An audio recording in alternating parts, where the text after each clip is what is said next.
His head whacks into the nuts with so much force it would knock a human unconscious.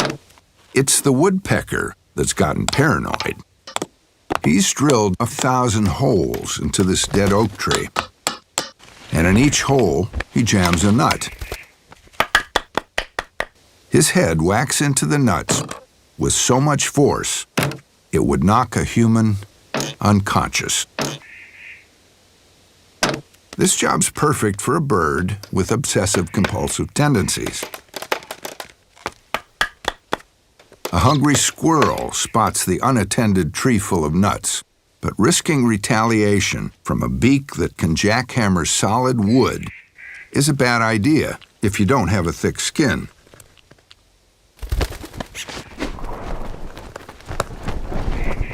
And if your skull's so thick you haven't learned your lesson the first time, the woodpecker's happy to teach the lesson again and again